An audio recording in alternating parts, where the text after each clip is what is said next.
Hello there, and welcome to this quiet space where time moves slowly and the Earth reveals its deeper rhythms without hurry. Tonight we're going to step back 42,000 years, not to witness empires or monuments, but to observe something more fundamental. A moment when the planet's invisible armor weakened, when the protective bubble that surrounds us thinned to almost nothing, and the sky itself began to change in ways that no human eye had seen before. This is the story of the Lachamps excursion, though some call it the Adams event, a period when Earth's magnetic field collapsed to roughly 10% of its normal strength. For several centuries, the shield that deflects cosmic radiation and solar particles simply faltered. The field fractured, the poles wandered, and for a time the atmosphere bore the full weight of energies that had been turned away for millions of years. We'll explore what caused this collapse, how scientists discovered it, and what it meant for the atmosphere, the climate, and the people who lived through it. This is not a story of catastrophe, but of change, of adaptation, of a planet that lost its balance for a moment and then found it again. So settle in, let your thoughts slow to the pace of geological time, and join me as we trace the invisible forces that shape the world beneath our feet and the sky above our heads. Deep beneath the surface, far below the crust and mantle, the Earth's outer core churns in perpetual motion. This region, roughly 3,000 kilometers down, consists of molten iron heated to temperatures that rival the surface of the Sun. The iron does not sit still. Convection currents drive it in great slow spirals, rising and falling in patterns governed by heat and rotation. This movement, sustained over millions of years, generates electrical currents on a planetary scale.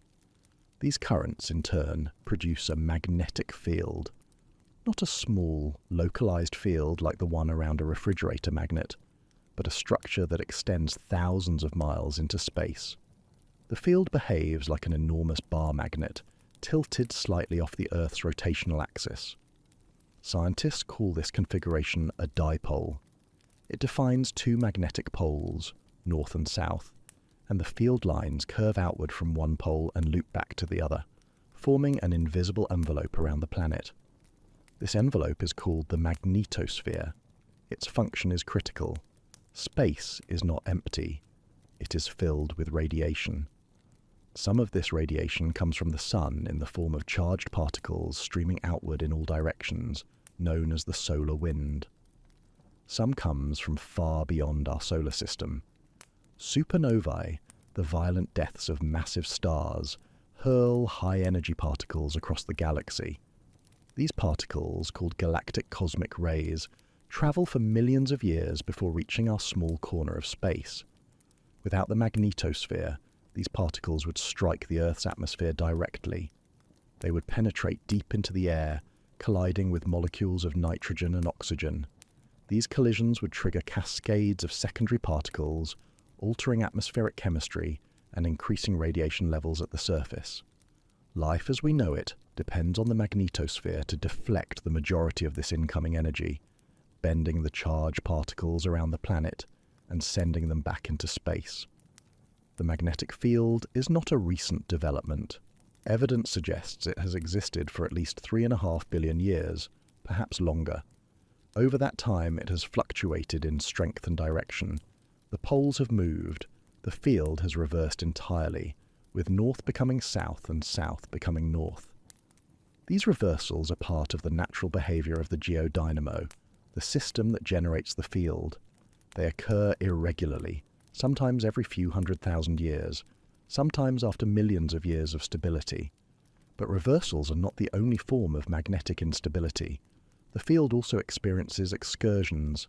These are shorter, more abrupt disruptions. During an excursion, the field weakens dramatically, and the poles may shift position, but the change does not become permanent. After a few centuries or millennia, the field returns to its original configuration. These excursions are less well understood than full reversals, partly because they are harder to detect in the geological record, and partly because they happen on timescales that sit uncomfortably between human history and deep geological time. The Lachamps excursion is one such event. It occurred roughly 42,000 years ago, during the late Pleistocene. For reasons still not entirely clear, the geodynamo entered a phase of profound instability. The field strength plummeted, the dipole structure broke apart, and for several centuries the Earth's magnetic shield was reduced to a fraction of its normal capacity. The planet, in a sense, became partially unshielded. The consequences of this exposure can be traced in tree rings, ice cores, and sediment layers. They form a record of what happens when the invisible guardian falters. The geodynamo operates on timescales that are difficult to grasp. The convection currents in the outer core move slowly, on the order of millimeters per year. Yet over millions of years, these small movements accumulate into patterns that drive the entire magnetic field. The system is self-sustaining. The motion of conductive molten iron generates magnetic fields, and those fields, in turn, influence the motion of the iron. This feedback loop has been running for most of Earth's history. The strength and orientation of the field are not constant. They respond to changes in the flow patterns deep within the core. When the convection currents shift, the magnetic field shifts with them. Sometimes the field grows stronger. Sometimes it weakens. Sometimes the currents organize themselves in such a way that the dipole structure becomes unstable and a reversal or excursion begins. Reversals are relatively rare events. The most recent full reversal occurred roughly 780,000 years ago, an event known as the Brunhes-Matuyama reversal. Before that, reversals occurred at irregular intervals, sometimes separated by millions of years. The process of reversal is not instantaneous. It unfolds over thousands of years. The field weakens, the poles begin to wander, and eventually the polarity flips. Once the flip is complete, the field gradually strengthens again in its new configuration. Excursions are different. They happen more frequently, though they are still uncommon on human timescales. An excursion involves a temporary collapse of the field, often with dramatic weakening and pole movement, but without a permanent change in polarity. The field recovers, often within a few centuries, and returns to its original orientation. The Lachamps excursion is the most prominent example in recent geological history, but it is not unique. Other excursions have been identified in the geological record, such as the Blake excursion around 120,000 years ago. The mechanisms that trigger excursions are not fully understood. They likely involve instabilities in the flow patterns within the outer core, possibly linked to changes in heat flow from the Earth's interior, or to the influence of the solid inner core. Some researchers have suggested that excursions may be failed reversals, moments when the dynamo begins to flip, but then stabilizes before completing the transition. Others propose that excursions represent a distinct mode of geomagnetic behavior, driven by different dynamics than full reversals. What is clear is that during an excursion, the protective capacity of the magnetosphere is severely compromised. The field does not disappear entirely, but it becomes fragmented and weak. Instead of a single stable dipole, the field may split into multiple poles scattered across different latitudes. The magnetosphere becomes leaky. Charged particles from space that would normally be deflected far from the planet can now penetrate much closer to the surface. This exposure has consequences. Cosmic rays that reach the upper atmosphere trigger nuclear reactions. They collide with nitrogen and oxygen atoms, breaking them apart and creating isotopes that would not normally exist in large quantities. These isotopes, known as cosmogenic radionuclides, become incorporated into natural archives. They settle into ice. They are absorbed by trees. They accumulate in sediment. By measuring the concentration of these isotopes in materials that can be precisely dated, scientists can reconstruct the history of cosmic ray exposure and, by extension, the strength of the magnetic field at different points in the past. The Lachamps excursion left a clear signature in these archives. Around 42,000 years ago, the concentration of cosmogenic isotopes increased sharply. The increase was sudden, dramatic, and sustained for several centuries. This spike in isotope production is one of the most pronounced signals in the entire record of the late Pleistocene. It tells us that something significant happened to the magnetic field during that time. It tells us that the shield weakened and the planet was exposed. Geomagnetic excursions occupy a strange place in the study of Earth's magnetic history. They are too brief to be considered full reversals, yet too severe to be dismissed as minor fluctuations. They represent moments when the dynamo loses its stability, when the balance of forces deep within the core shifts in ways that allow the field to collapse temporarily before recovering. The term excursion was coined to distinguish these events from true reversals. A reversal results in a permanent change in the direction of the magnetic field. North becomes south, south becomes north. An excursion, by contrast, is a temporary departure. The field weakens, the poles may shift dramatically, but the change does not persist. After a period of instability, the field returns to its original configuration. The distinction is important because it suggests different underlying processes and different implications for the planet's surface environment. Excursions are identified primarily through the analysis of paleomagnetic data. When volcanic rock solidifies, the magnetic minerals within it align with the ambient magnetic field at the time of cooling. This alignment is locked in place, creating a permanent record of the field's direction and strength. By collecting samples of volcanic rock from different locations and different time periods, scientists can reconstruct the history of the magnetic field over millions of years. Sediment cores from lakes and ocean floors provide similar information, as magnetic particles settle and align themselves before being buried by subsequent layers. The first evidence for the Lachamps excursion came from lava flows in the Chêne des Puys region of central France. In the 1960s, researchers analysing volcanic rocks near the village of Lachamps noticed something unusual. The magnetic orientation of the rocks was reversed compared to the present-day field. This suggested that the rocks had formed during a period when the magnetic poles were in opposite positions. However, the reversal appeared to be brief, lasting only a few hundred years, and it did not represent a permanent flip. This was one of the first recognized geomagnetic excursions. Subsequent research confirmed the Lachamps excursion in geological records from around the world.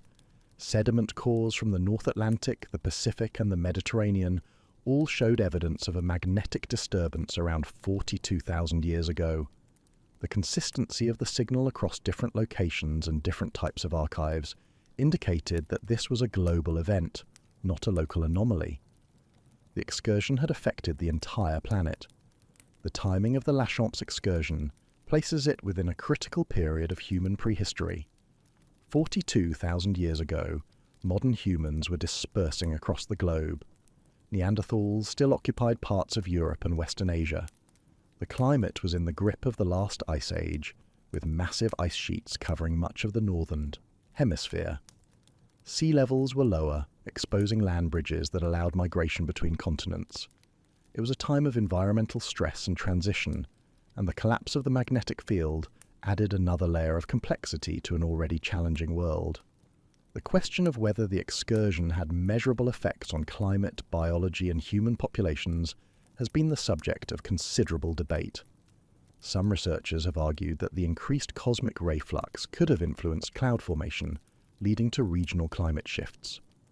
Others have suggested that the elevated radiation levels might have driven evolutionary changes or contributed to population bottlenecks.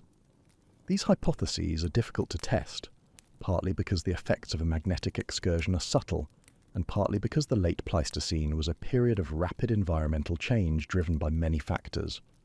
What is clear is that the Lachamps excursion represents a natural experiment. It provides a window into what happens when the magnetic shield fails. By studying the isotopic, climatic, and biological records from this period, scientists can learn about the resilience of the planet's systems. They can assess the degree to which life is buffered from cosmic radiation by the atmosphere, the oceans, and the land surface.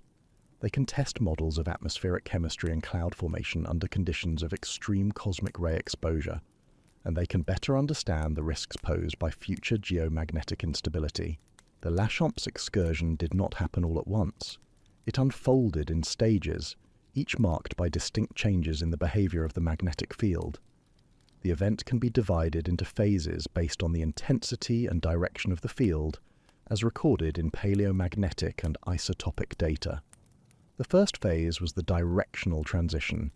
This is the period when the magnetic poles began to move away from their stable positions near the geographic poles. The transition lasted approximately 250 years.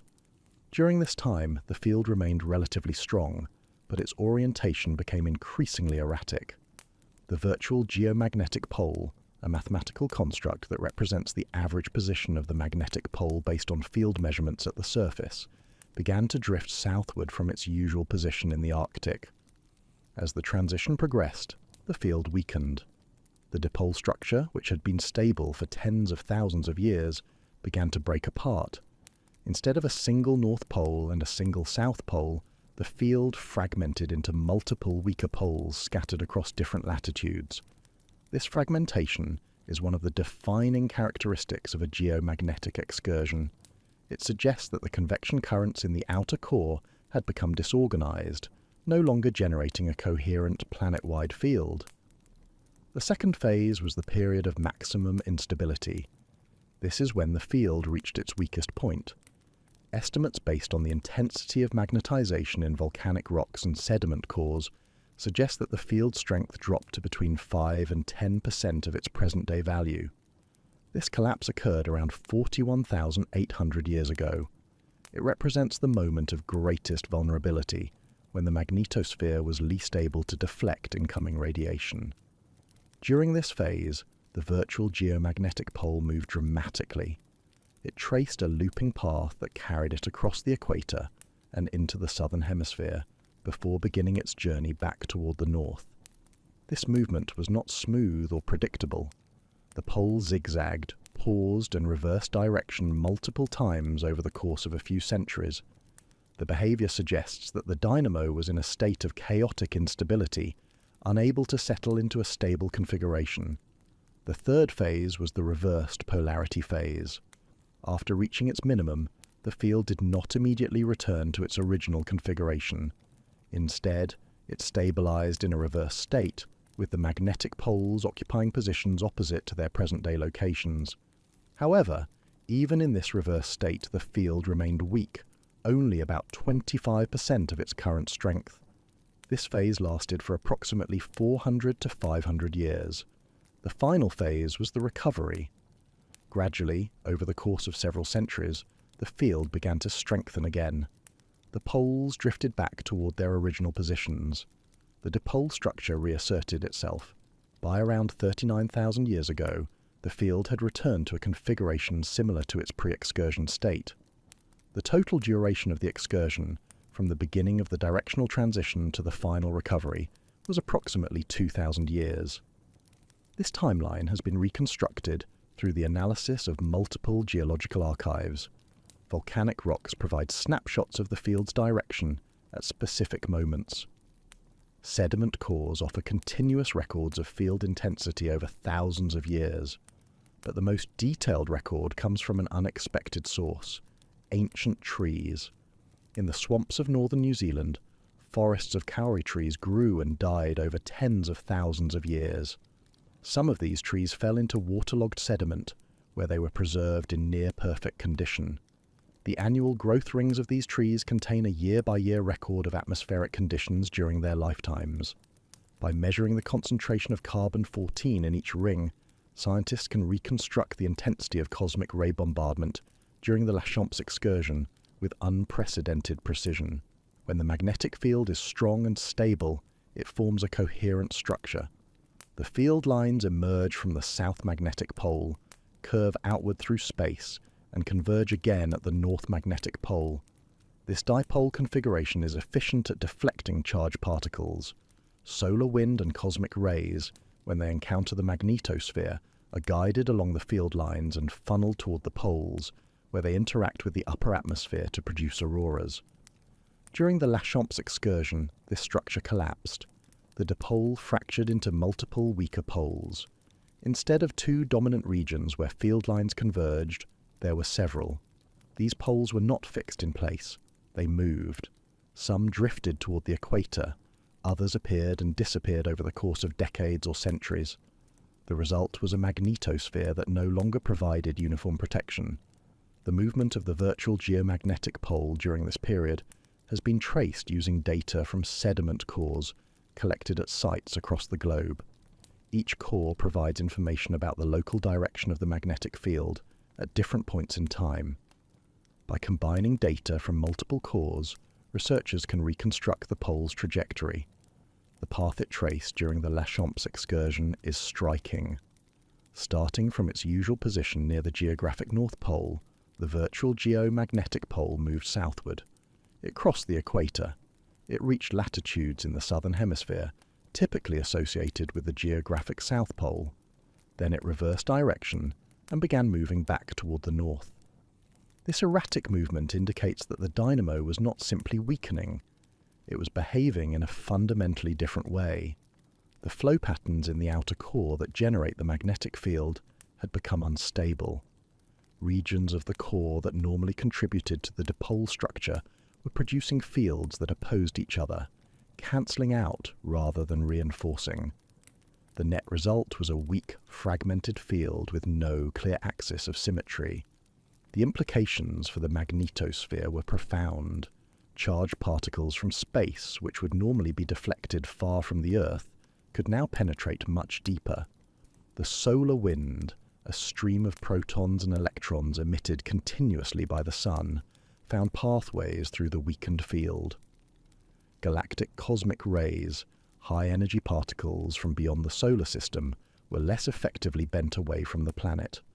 Both types of radiation increased their bombardment of the upper atmosphere. This increased exposure was not uniform across the planet.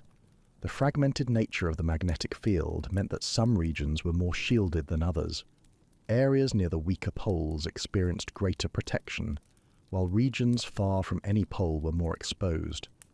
The equatorial zones, which under normal conditions are well shielded by the strong horizontal component of the dipole field, became particularly vulnerable during the excursion. The magnetosphere's outer boundary, known as the magnetopause, also changed. Normally, this boundary is located about 10 Earth radii from the planet's surface, on the side facing the Sun. It marks the point where the pressure of the solar wind balances the pressure of the magnetic field. When the field weakened during the Lachamps excursion, the magnetopause moved inward. The magnetosphere shrank. The volume of space protected by the magnetic field decreased, and the atmosphere was exposed to radiation that would normally be deflected thousands of kilometers away. One of the most visible consequences of this change would have been the expansion of the auroral zones. Auroras occur when charged particles from space collide with atmospheric molecules, causing them to emit light. Under normal conditions, auroras are confined to high latitudes, near the magnetic poles. During the Lachamps excursion, with the field weak and fragmented, charged particles could reach latitudes much closer to the equator. Auroras would have been visible in regions where they are never seen today. Skies in temperate and even subtropical zones would have glowed with shifting curtains of green, red, and purple light. For observers on the ground, the sky would have seemed transformed.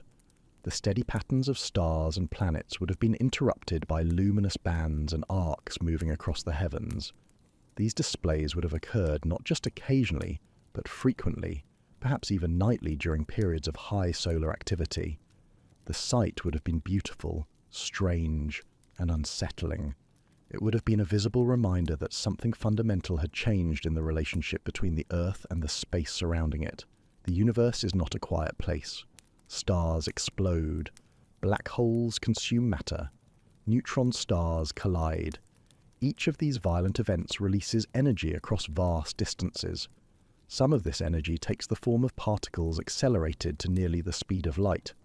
These particles, primarily protons and atomic nuclei, travel through interstellar space for millions of years. They are called galactic cosmic rays. Under normal circumstances, most galactic cosmic rays never reach the Earth's surface. The magnetosphere deflects them. Those that do penetrate the magnetic field are slowed and scattered by collisions in the upper atmosphere. By the time any reach the ground, they have been converted into showers of secondary particles with much lower energy. The system works. Life at the surface is largely protected from this form of radiation. During the Lachamps excursion, this protection was compromised. With the magnetic field at a fraction of its normal strength, cosmic rays that would have been turned away in space now reached the atmosphere. They penetrated deeper than they had for tens of thousands of years. The upper stratosphere and troposphere, layers of air that are normally shielded, became sites of intense particle bombardment. When a high-energy cosmic ray enters the atmosphere, it does not simply pass through. It collides with the first molecules it encounters, usually nitrogen or oxygen. These collisions are violent enough to break apart atomic nuclei. The fragments, along with particles created by the energy of the collision, cascade downward. Each of these secondary particles can trigger further collisions, creating a cascade that multiplies as it descends. A single incoming cosmic ray can produce thousands or even millions of secondary particles by the time the cascade reaches the lower atmosphere. This process is not unusual. It happens constantly. What changed during the Lachamps excursion was the rate. More cosmic rays entered the atmosphere. More collisions occurred. More cascades developed. The overall flux of energetic particles in the atmosphere increased substantially. This increase had chemical consequences. One of the products of cosmic ray collisions is the transformation of stable nitrogen into radioactive isotopes. When a cosmic ray strikes a nitrogen-14 nucleus, it can convert one of the protons into a neutron, creating carbon-14.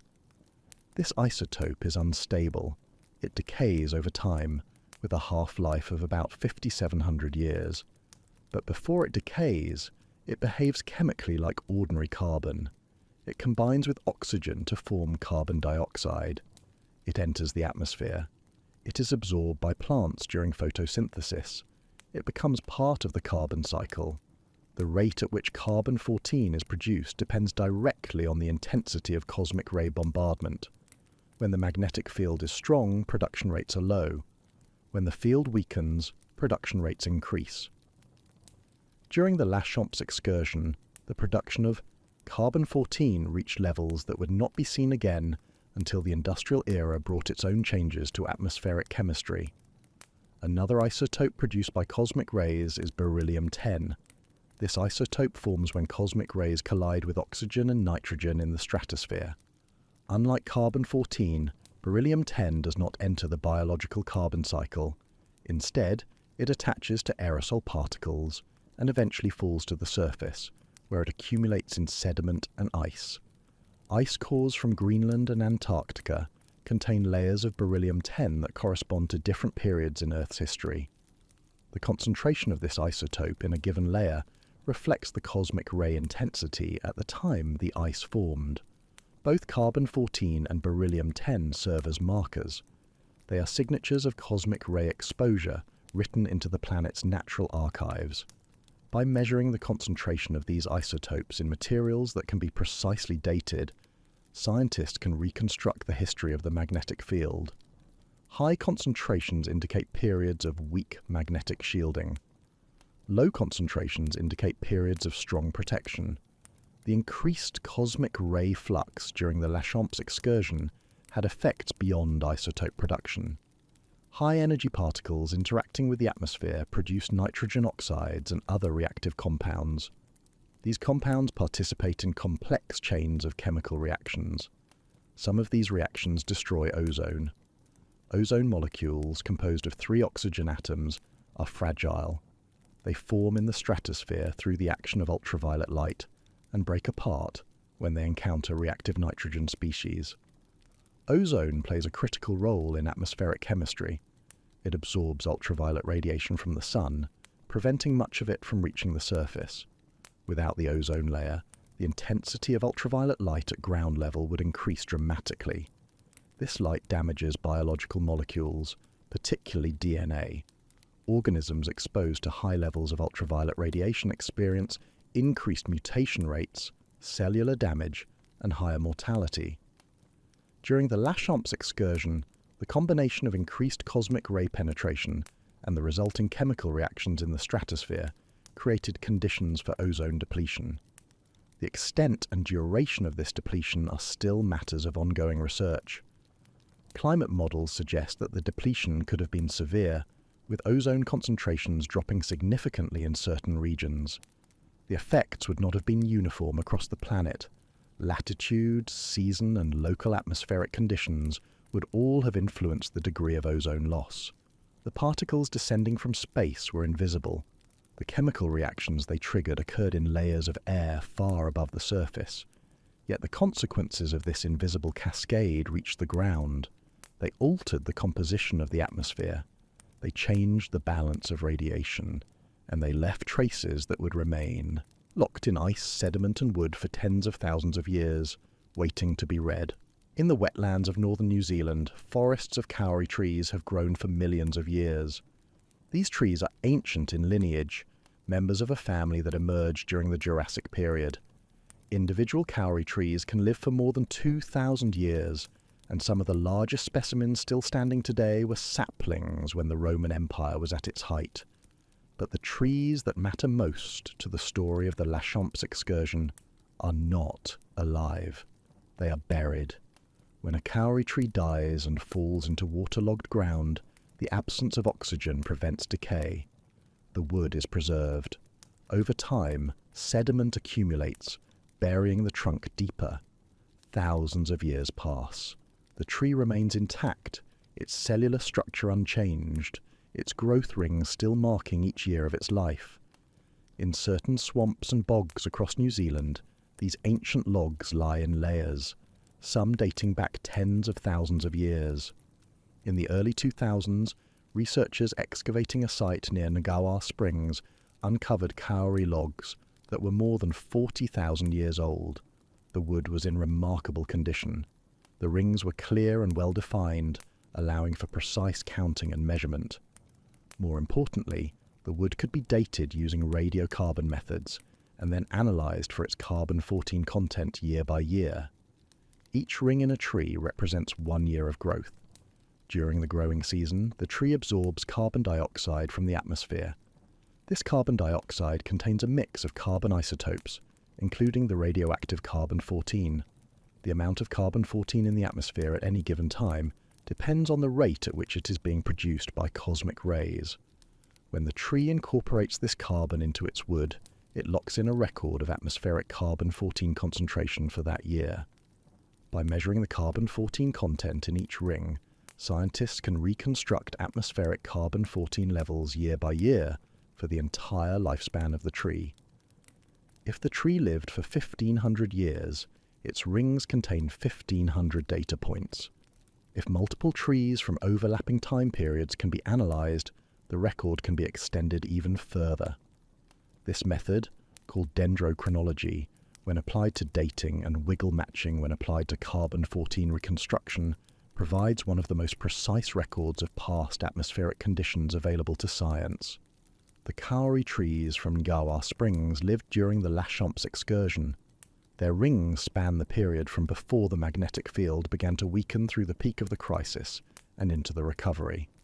By analysing these rings, researchers produced the first continuous, high-resolution record of atmospheric carbon-14 across the entire event.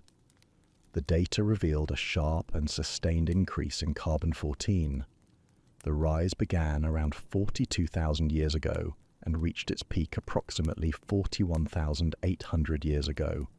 The concentration at the peak was expressed as a deviation from a baseline, measured in parts per thousand or per mil. The peak value recorded in the kauri rings was 782 per mil. This is the highest atmospheric carbon-14 concentration measured in any natural archive from the pre-industrial period. The magnitude of this spike confirmed what had been suspected from less detailed records. The magnetic field had not simply weakened, it had collapsed to a level that allowed cosmic ray bombardment far exceeding anything experienced in recent geological history.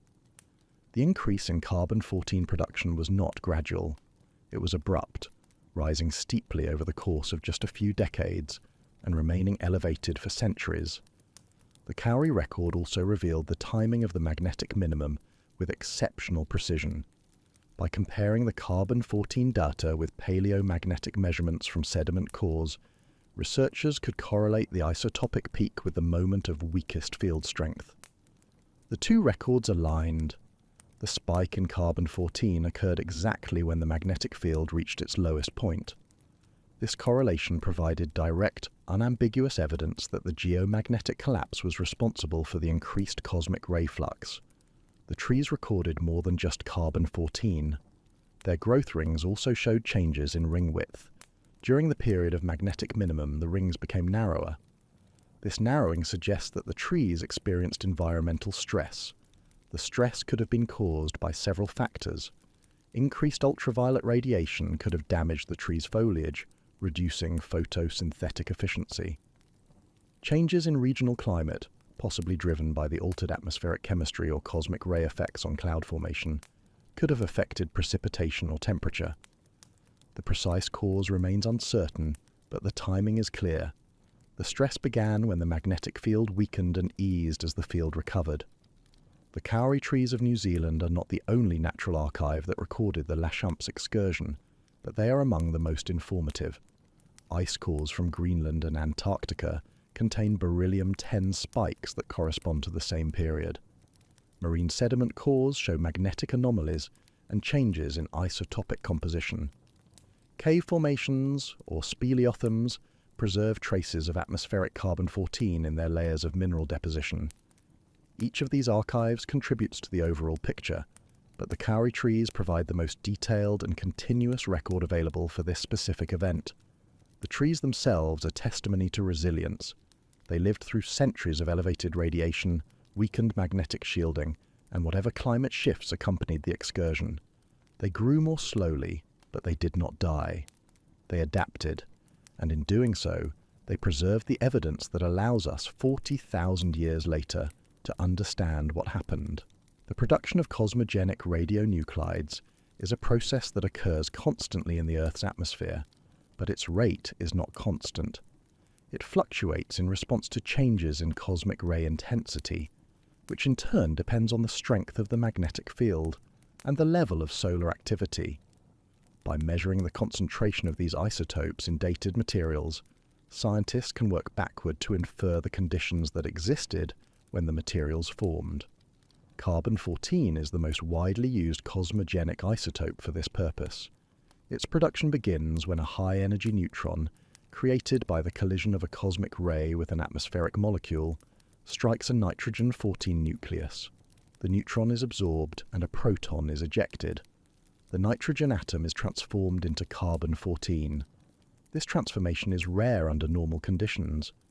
Most nitrogen atoms remain unchanged, but over the entire atmosphere, billions of these transformations occur every second. Once formed, carbon-14 behaves chemically like ordinary carbon-12, the stable isotope that makes up most of the carbon in the environment. It oxidizes to form carbon dioxide. It mixes into the atmosphere. Within a few years, it becomes evenly distributed throughout the global carbon cycle. Plants absorb it during photosynthesis. Animals consume plants. Aquatic organisms incorporate dissolved carbon dioxide from water. Every living thing on Earth contains a small fraction of carbon-14. When an organism dies, it stops exchanging carbon with the environment. The carbon-14 in its tissues begins to decay. Each carbon-14 atom has a fixed probability of decaying in any given time period. Over 5,700 years, half of the carbon-14 atoms in a sample will decay. Over another 5,700 years, half of the remaining atoms will decay. This predictable decay allows carbon-14 to be used for dating. By measuring how much carbon-14 remains in a sample, scientists can calculate how long ago the organism died. But carbon-14 can also be used in reverse. If you know when an organism died through some other method, such as counting tree rings, you can measure the carbon-14 content to determine what the atmospheric concentration was at that time. This approach has been used to build calibration curves that show how atmospheric carbon-14 has varied over the past 50,000 years. These curves reveal fluctuations driven by changes in cosmic ray intensity, solar activity, and, during the Lachumps excursion, magnetic field strength. Beryllium-10 is produced through a similar mechanism, but its behavior after formation is different. It does not enter the biological carbon cycle. Instead, it attaches to aerosol particles in the stratosphere.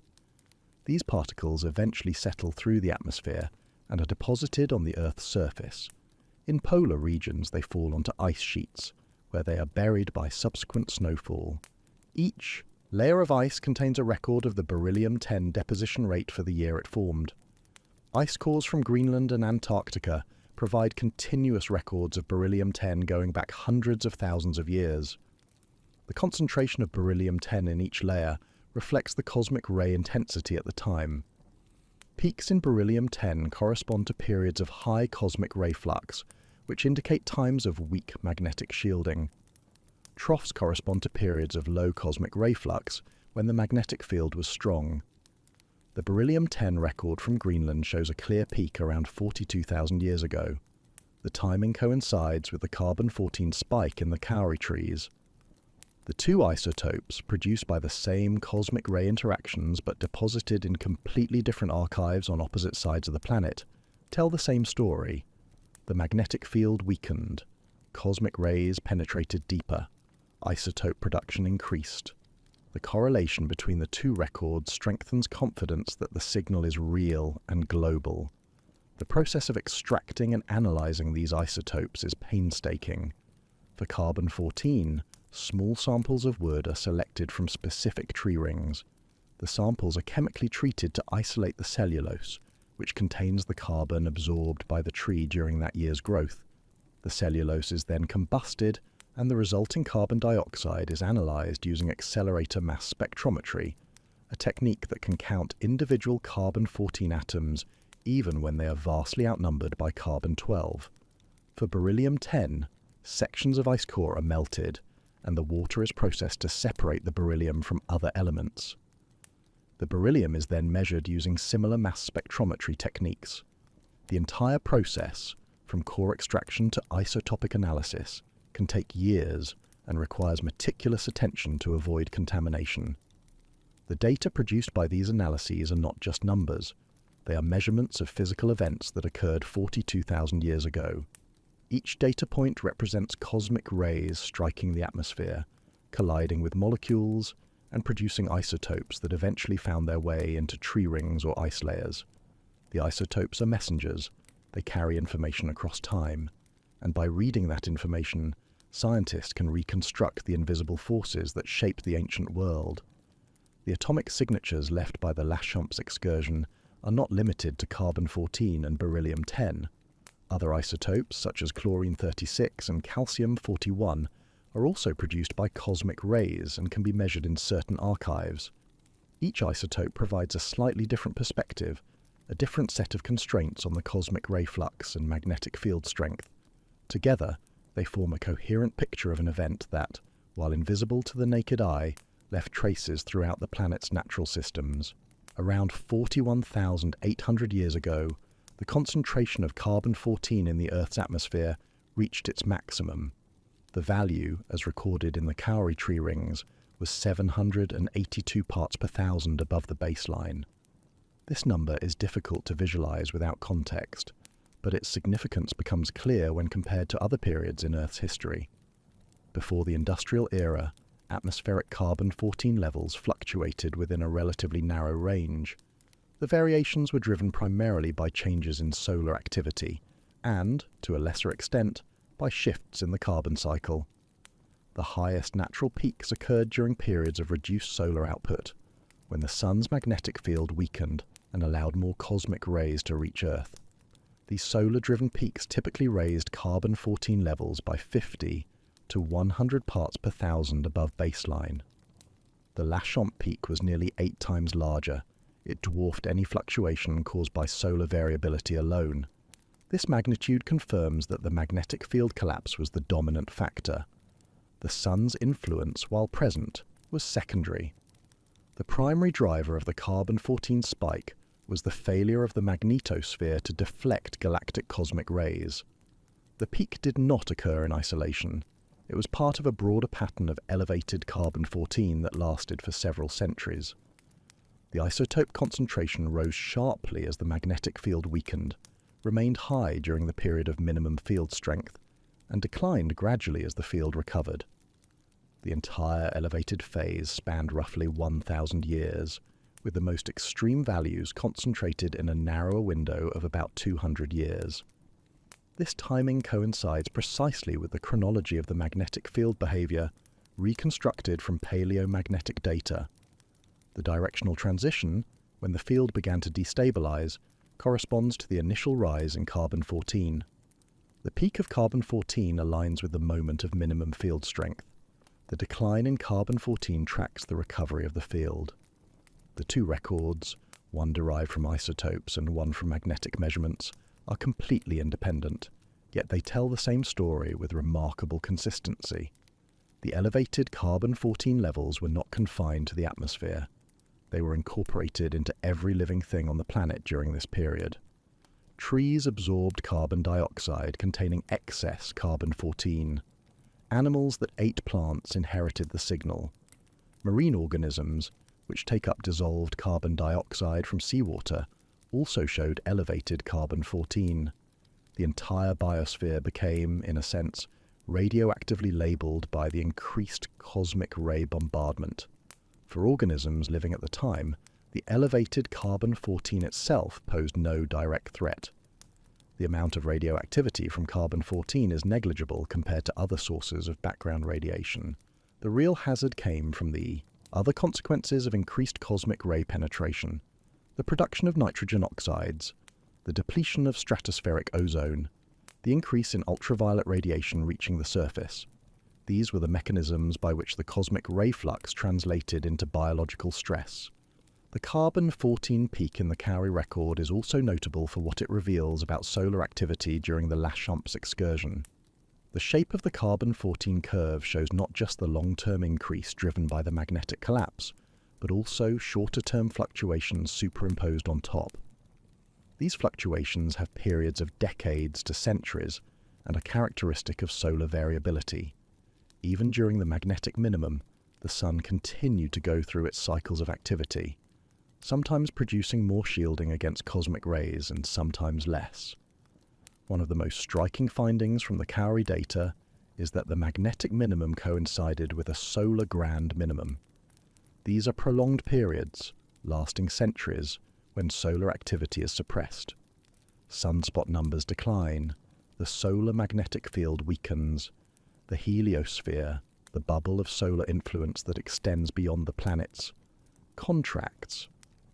When this happens, galactic cosmic rays face less resistance as they travel through the solar system, and more of them reach Earth.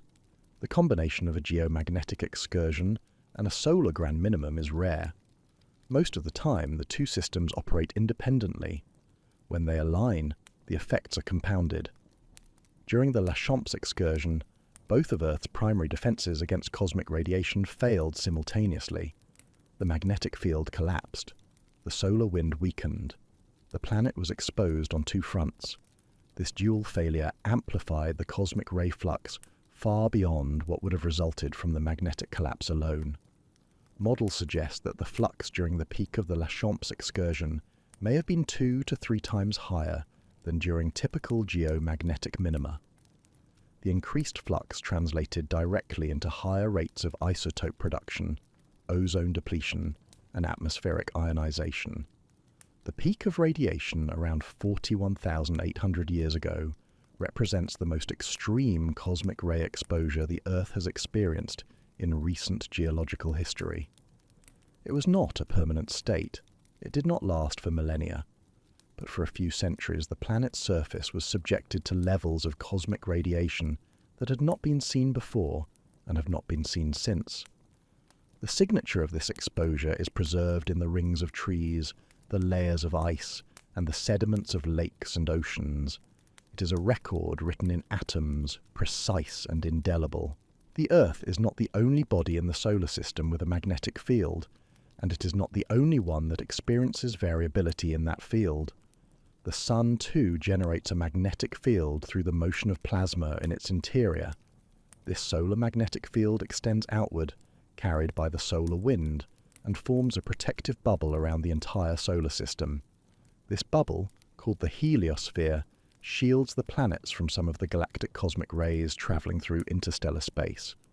The strength of the solar magnetic field is not constant. It varies on multiple timescales. The most familiar cycle is the 11-year sunspot cycle, during which the number of sunspots on the sun's surface waxes and wanes. Sunspots are regions of intense magnetic activity. When sunspot numbers are high, the sun is in an active phase. Its magnetic field is strong, and the solar wind carries more magnetic energy into the solar system. When sunspot numbers are low, the sun is in a quiet phase. Its magnetic field weakens, and the heliosphere contracts. Longer-term variations also occur. Occasionally, the sun enters periods of prolonged low activity that last for decades or centuries. These are called grand minima. During a grand minimum, sunspot numbers remain low for extended periods. The solar magnetic field weakens substantially.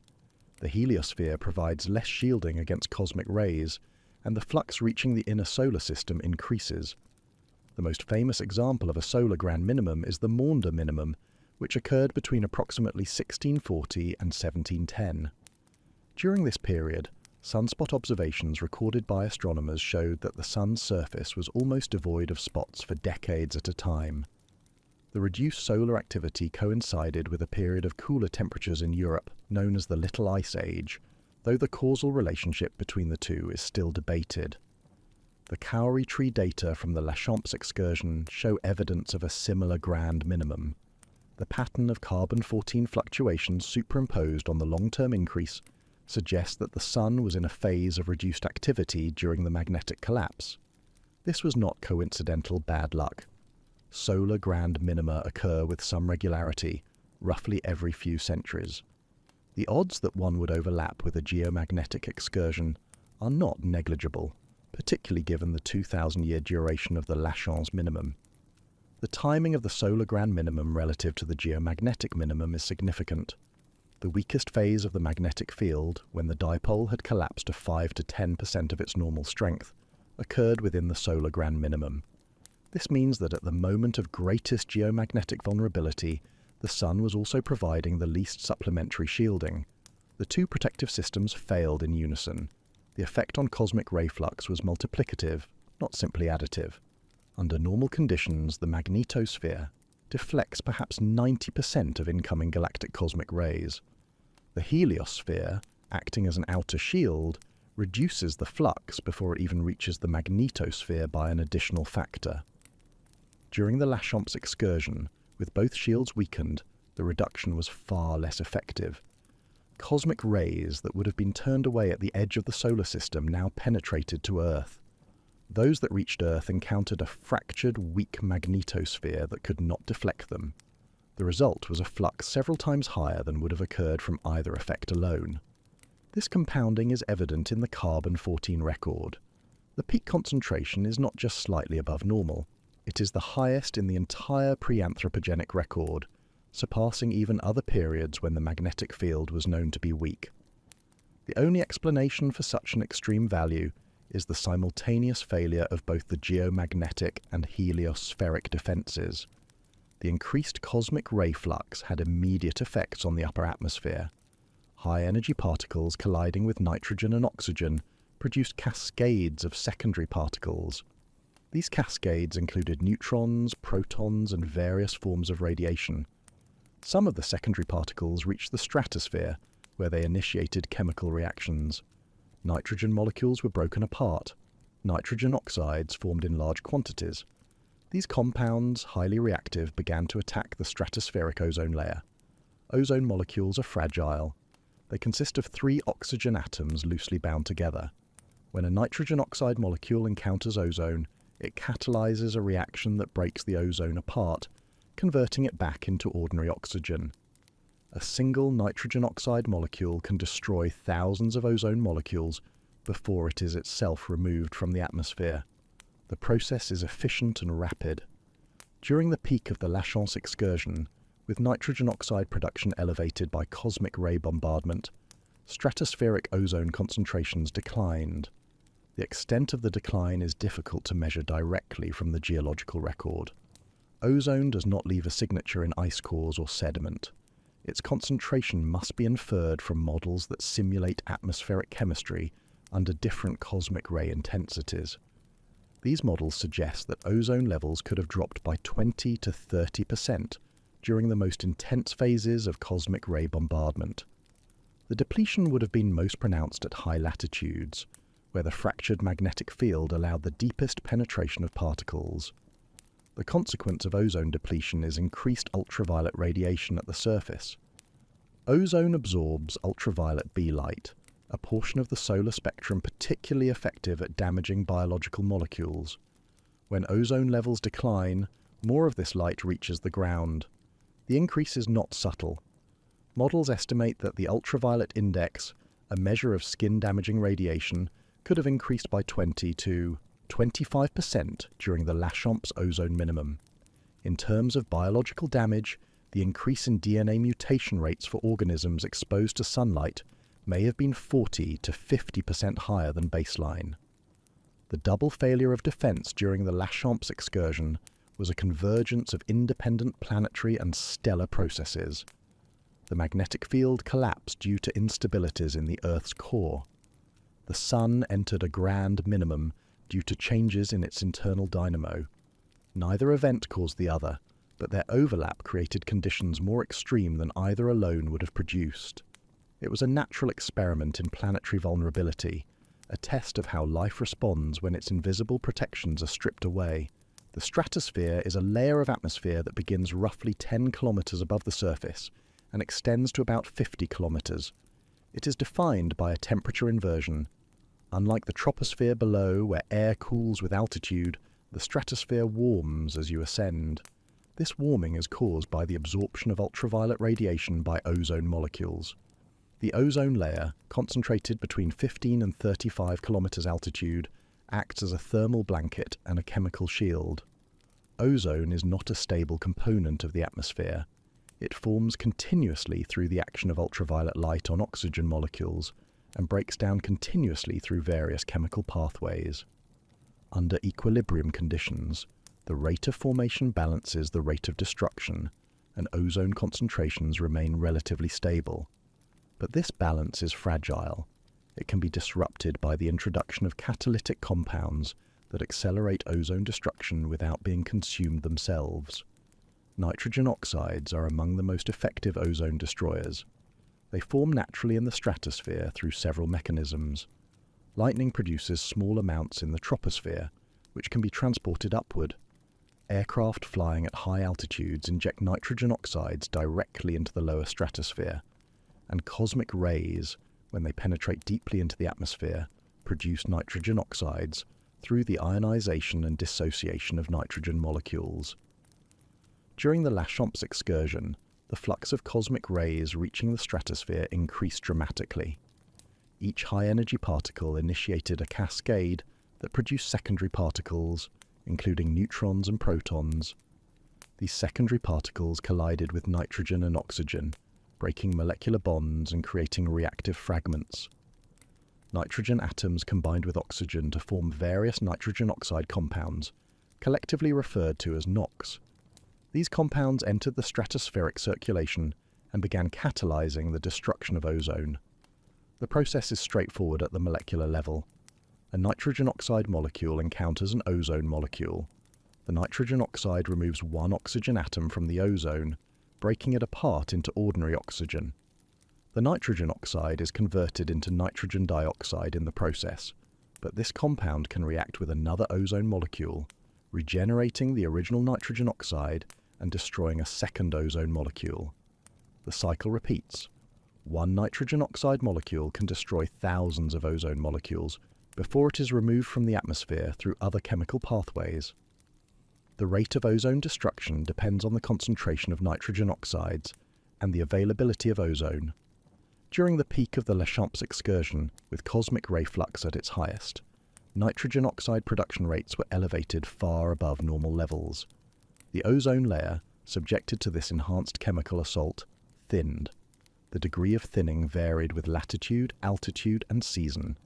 Polar regions, where cosmic rays penetrate most deeply even under normal conditions, experienced the greatest ozone loss. Mid-latitude regions also saw significant reductions, particularly during winter months, when sunlight-driven ozone production was minimal. Climate models that simulate the atmospheric response to increased cosmic ray bombardment suggest that stratospheric ozone concentrations could have declined by 20 to 30% during the most intense phases of the excursion. This depletion would not have been uniform or constant. It would have fluctuated with changes in cosmic ray intensity, which itself varied on timescales of years to decades as solar activity went through its shorter cycles. Some years would have seen more severe depletion than others. Some regions would have been more affected than others. The thinning of the ozone layer had a direct consequence for life at the surface.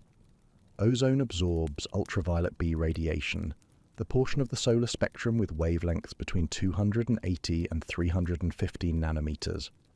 This wavelength range is particularly effective at damaging DNA, proteins, and other biological molecules. Organisms have evolved various protective mechanisms against ultraviolet exposure, including pigmentation, behavioral avoidance, and DNA repair enzymes, but these defenses are calibrated to the normal levels of ultraviolet radiation that penetrate the ozone layer. When ozone concentrations decline, more ultraviolet B radiation reaches the surface. The relationship is not linear. A 20% reduction in ozone can lead to a larger percentage increase in surface ultraviolet levels, because the remaining ozone is less effective at absorbing the radiation. Models estimate that during the Lachamps ozone minimum, surface ultraviolet B intensity could have increased by 20 to 25% on average, with regional variations pushing the increase higher in some areas. The ultraviolet index, a standardized measure of skin-damaging solar radiation, would have reflected this increase. On a clear day at mid-latitudes today, the ultraviolet index typically ranges between 3 and 8, depending on season and time of day. During the Lachamps excursion, the same conditions could have produced index values between 4 and 10. The difference may seem modest, but its biological impact is significant. Exposure times required to cause sunburn would have been reduced. Rates of DNA damage in skin cells would have increased. Long-term risks of mutation and cellular dysfunction would have risen proportionally. For plants, increased ultraviolet B radiation affects photosynthesis. Ultraviolet light damages the photosynthetic apparatus in leaves, reducing the efficiency with which plants convert sunlight into chemical energy. Some plant species are more tolerant of ultraviolet exposure than others, and those with greater tolerance would have had a competitive advantage during the Lachamps excursion. Changes in plant community composition could have cascaded through ecosystems, affecting herbivores and, in turn, predators. For animals, particularly those active during daylight, increased ultraviolet exposure posed risks to eyes and exposed skin. Marine organisms living in shallow water where ultraviolet radiation penetrates would have experienced higher stress. Amphibians, with their permeable skin, would have been particularly vulnerable. Many species already possess behavioral adaptations to avoid peak ultraviolet exposure, such as seeking shade during midday or being active primarily at dawn and dusk. These behaviors would have become more critical during the excursion. The evidence for ozone depletion during the Lachamps excursion is indirect. Ozone itself does not leave a fossil record. Researchers have attempted to find proxy indicators of ultraviolet exposure in the geological record. One approach involves analyzing pollen grains from sediment cores. Pollen contains compounds that absorb ultraviolet light, and the concentration of these compounds can vary with ultraviolet exposure. Preliminary studies have examined pollen from sediments dated to the Lachamps period, looking for changes in ultraviolet-absorbing pigments. The results are not yet conclusive, but they represent an ongoing effort to confirm the modelled predictions with direct evidence. The thinning of the ozone veil was an invisible threat. The sky would not have appeared different. The sun would not have looked brighter. Yet the change in atmospheric chemistry meant that standing in sunlight carried greater risk than it had for tens of thousands of years. The shift was subtle but significant, and it demanded adaptation from any organism that could not avoid exposure, Under normal conditions, auroras are confined to high latitudes. The aurora borealis, or northern lights, is visible primarily in a ring surrounding the magnetic North Pole, typically between 60 and 70 degrees latitude. The aurora australis, or southern lights, occupies a similar ring around the magnetic South Pole. These luminous displays result from charged particles from the solar wind being funneled along magnetic field lines toward the polar regions, where they collide with atmospheric molecules and cause them to emit light. The colours of an aurora depend on the type of molecule struck and the altitude at which the collision occurs. Oxygen molecules at high altitudes emit red light. Oxygen at lower altitudes emits green, the most common auroral colour. Nitrogen produces blue and purple hues. The result is a curtain of shifting, glowing light that drapes across the polar sky, moving and changing shape as the flow of particles varies with changes in the solar wind. During the La Chance excursion, the stable dipole structure that normally confines auroras to the poles was disrupted. The magnetic field fragmented into multiple weaker poles scattered across different latitudes. Charged particles from space were no longer efficiently guided toward the polar regions. Instead, they found pathways into the atmosphere at much lower latitudes. The auroral zones expanded dramatically. Evidence for this expansion comes from the reconstructed geometry of the magnetic field during the excursion. When the virtual geomagnetic pole moved southward and crossed the equator, the regions of the atmosphere most exposed to particle precipitation shifted with it. Locations that would normally never see auroras became sites of regular auroral activity. The extent of the expansion depended on the exact configuration of the fractured field at any given time, but models suggest that auroras could have been visible as far equatorward as 30 to 40 degrees latitude, possibly even closer to the equator during periods of particularly intense solar activity. For observers living at mid-latitudes 42,000 years ago, this would have been a dramatic change.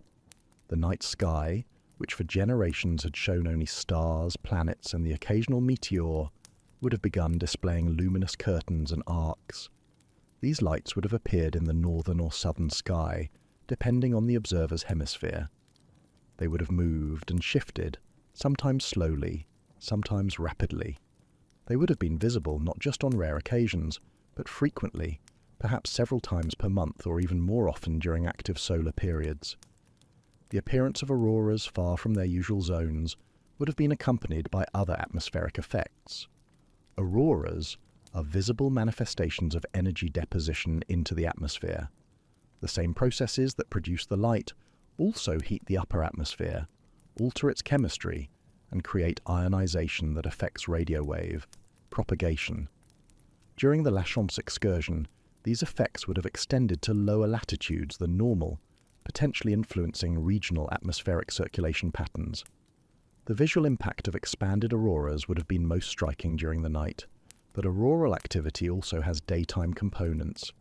High-energy particle precipitation continues during daylight hours, though the resulting emissions are washed out by sunlight and not visible to the naked eye. The energy deposited by these particles contributes to atmospheric heating and chemistry regardless of visibility. The continuous bombardment of the atmosphere at lower latitudes would have created sustained alterations in the upper atmospheric environment. For early human populations, the appearance of auroras at unusual latitudes would have been both beautiful and unsettling. These lights would have had no precedent in living memory or oral tradition. They would have appeared suddenly within the span of a few generations and persisted for centuries.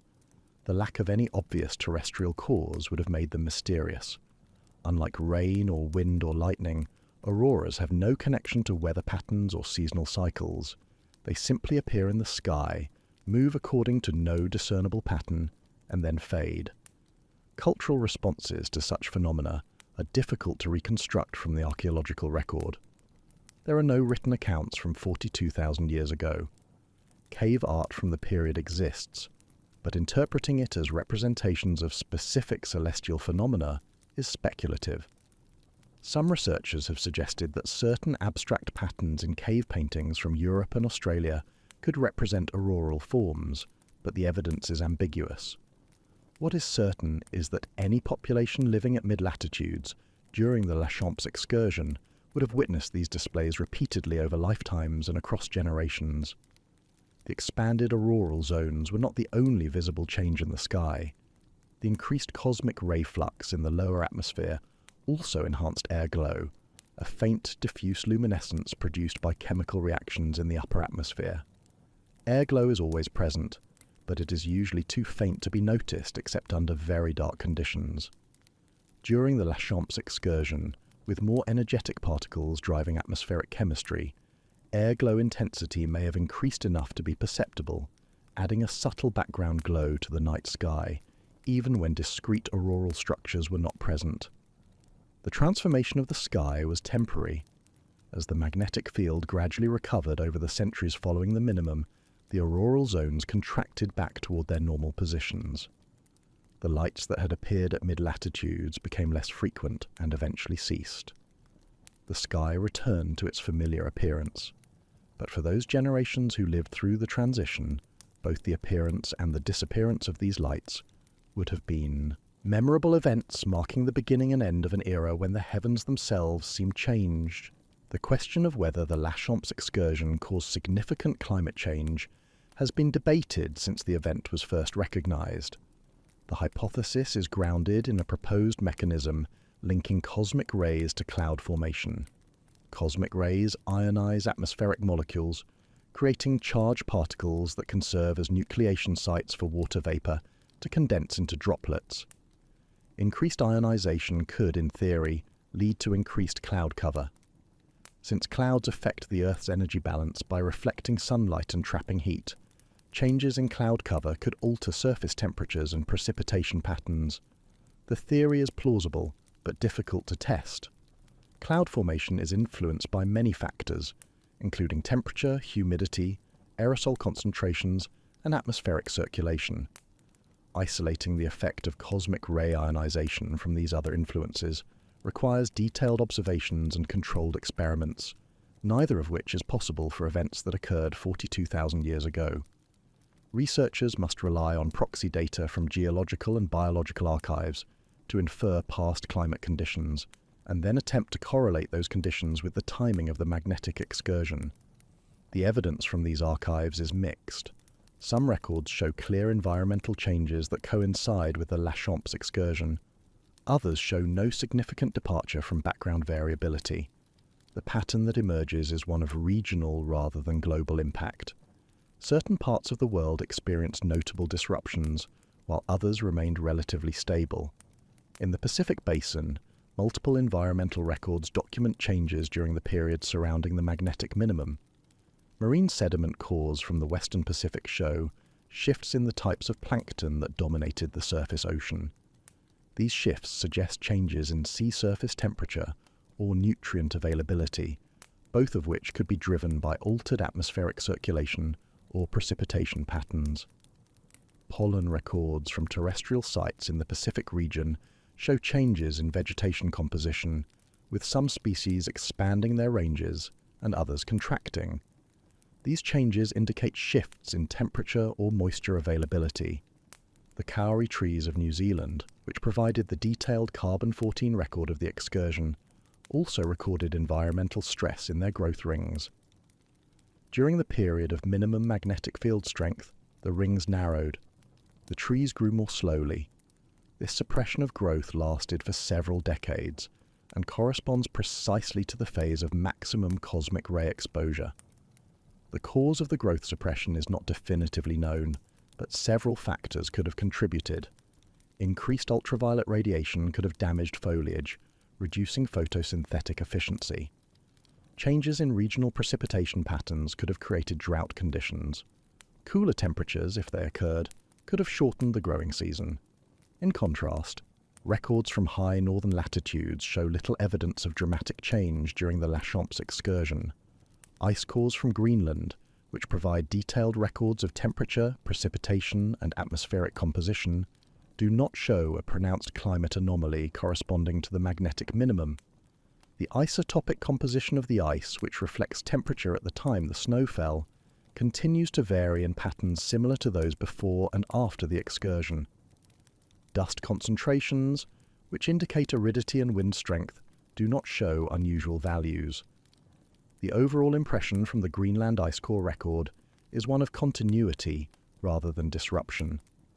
Marine sediment cores from the North Atlantic also fail to show clear evidence of a climate shift tied to the Lachamps excursion. The abundance and species composition of foraminifera, microscopic organisms whose shells accumulate in ocean sediments, vary in response to changes in ocean temperature and circulation. During the late Pleistocene, these records show fluctuations driven by the waxing and waning of ice sheets and the associated changes in ocean currents. But there is no distinct signal at 42,000 years ago that stands out from this background variability. The lack of a strong, synchronous global climate signal in the paleoclimate record leads most researchers to conclude that the Lachamps excursion did not trigger a major planet-wide climate event. This conclusion does not mean the excursion had no climatic effects. Rather, it suggests that any effects were regional and relatively subtle, detectable in some records but not in others. The magnitude of the climate response appears to have varied with geography, possibly related to differences in how cosmic ray effects on cloud formation interacted with local atmospheric and oceanic conditions. One hypothesis for the regional pattern is that the effects of increased cosmic ray flux on clouds were most pronounced at low and mid-latitudes, where solar heating is strong and atmospheric convection is vigorous. In these regions, enhanced ionization could have influenced the microphysical properties of clouds, altering their reflectivity or lifetime. At high latitudes, where temperatures are colder and atmospheric dynamics are different, the same mechanism might have been less effective. This could explain why records from the Pacific Basin show disruption, while records from Greenland do not. Another factor is the role of the ocean. Oceans have enormous thermal inertia. They absorb and release heat slowly, buffering against rapid climate changes. Regions with deep ocean circulation or strong ocean atmosphere coupling might have been less responsive to atmospheric changes driven by cosmic rays. Conversely, regions with shallow seas or limited ocean influence might have experienced more pronounced shifts. The debate over climate impacts continues. New proxy records are being developed, and existing records are being analysed with greater precision. Some researchers argue that the climate effects of the Lachamps excursion have been underestimated and that more subtle signals exist in the data. Others maintain that the lack of a global signal confirms that magnetic excursions, while geophysically dramatic, have limited influence on climate.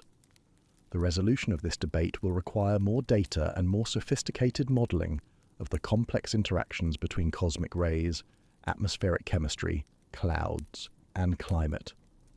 What is not in dispute is that the Lachamps excursion created environmental stress in certain regions.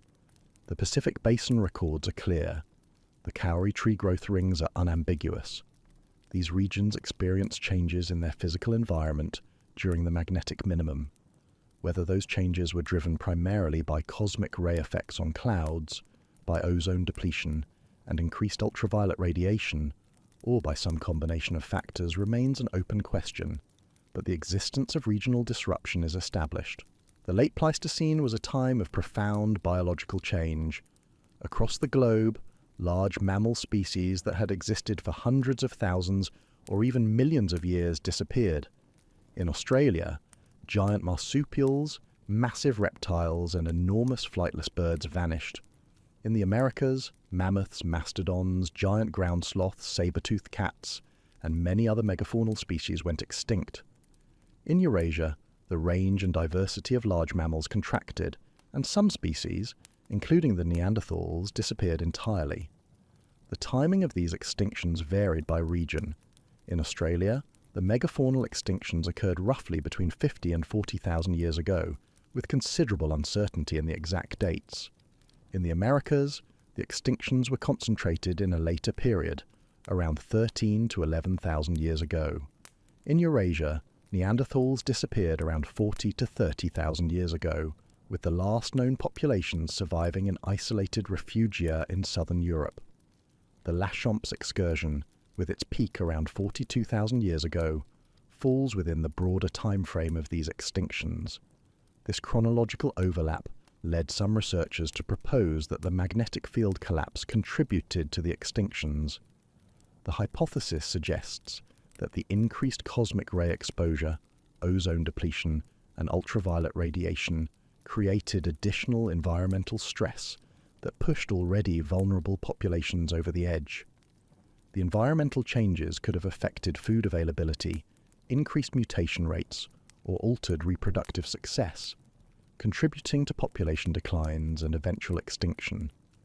This hypothesis was given prominence in a high-profile paper published in the early 21st century. The authors argued that the Lachamps excursion, which they termed the Adams event, was a significant driver of environmental and biological change during the late Pleistocene. They proposed that the magnetic collapse triggered climate shifts, increased ultraviolet radiation, and drove behavioral changes in early human populations, including the emergence of cave art as a response to the frightening celestial phenomena.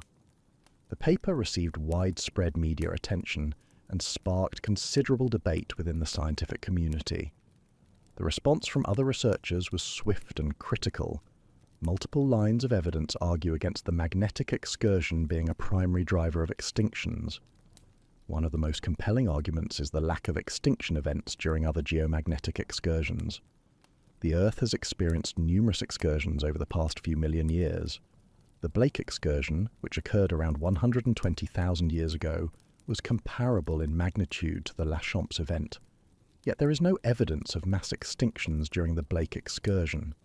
If magnetic field collapses were sufficient to cause extinctions, similar events should have occurred during other excursions. They did not. The chronology of the Australian megafaunal extinctions also poses problems for the hypothesis. While some early radiocarbon dates suggested that extinctions clustered around 42,000 years ago, subsequent dating using improved methods has pushed many of these extinctions earlier. Several species appear to have survived well past 40,000 years ago, continuing to exist long after the peak of the Lachamps excursion. The pattern suggests that the extinctions were not synchronous with the magnetic minimum and were driven by other factors. The primary factor implicated in the Australian extinctions is human arrival. Modern humans reached Australia roughly 65 to 50,000 years ago. Archaeological evidence shows that human populations expanded across the continent over the following millennia. The timing of human arrival and expansion correlates closely with the decline and disappearance of megafaunal species. Evidence of hunting, the use of fire to alter landscapes, and changes in vegetation patterns all point to human impact as the dominant driver of extinction. In the Americas, the extinctions occurred much later, long after the Lachamps excursion had ended and the magnetic field had recovered. The American extinctions coincide with the arrival of humans across the Bering Land Bridge and their subsequent spread throughout the continents. Again, the correlation between human presence and megafaunal extinction is strong, while the correlation with geomagnetic events is absent. For Neanderthals, the extinction timeline is complex. Neanderthal populations were already in decline before the Lachamps excursion. Their range had contracted. Population densities had decreased. The arrival and expansion of modern humans in Europe created competition for resources and possibly direct conflict. Climate fluctuations during the Ice Age imposed additional stress. The Lachamps excursion occurred during this period of decline, but it was one of many pressures, not the sole or even primary cause. Moreover, modern humans not only survived the Lachamps excursion, but continued to expand their range during and after it. If the increased radiation and environmental stress were severe enough to cause extinctions, modern humans should have been affected as well. Yet the archaeological and genetic records show no population bottleneck or range contraction for Homo sapiens during the relevant period. African populations, which would have experienced the highest baseline ultraviolet levels and thus the greatest additional stress from ozone depletion, show no evidence of crisis. The scientific consensus that has emerged from this debate is clear. The Lachamps excursion was not a primary driver of late Pleistocene extinctions. It may have been a contributory stressor, adding to the challenges faced by populations already under pressure from climate change habitat loss, and human activity. But it was not the decisive factor. The extinctions were driven primarily by long-term climate cycles, and most significantly, by the arrival and ecological impact of modern humans. This consensus does not diminish the geophysical importance of the Lachamps excursion. The event was real, severe, and measurable. It altered atmospheric chemistry, increased radiation levels, and likely had ecological effects. But the resilience of life, including human life, proved sufficient to withstand the stress. The planet's surface was not sterilized. Ecosystems adapted. Populations persisted. The event was a challenge, not a catastrophe. For early human populations living through the Lachamps excursion, the increased ultraviolet radiation would have been the most direct and immediate threat. Unlike cosmic rays, which are invisible and produce effects that manifest slowly through atmospheric chemistry, ultraviolet light acts on exposed skin within minutes. Sunburn, DNA damage, and increased risk of skin lesions are consequences of ultraviolet overexposure that would have been experienced directly by individuals. The degree of risk varied with geography and lifestyle. Populations living at high latitudes, where the sun's angle is lower and daylight hours vary dramatically with season, would have faced less intense ultraviolet exposure than those at low latitudes. Populations living in forested or sheltered environments would have been partially protected by tree cover.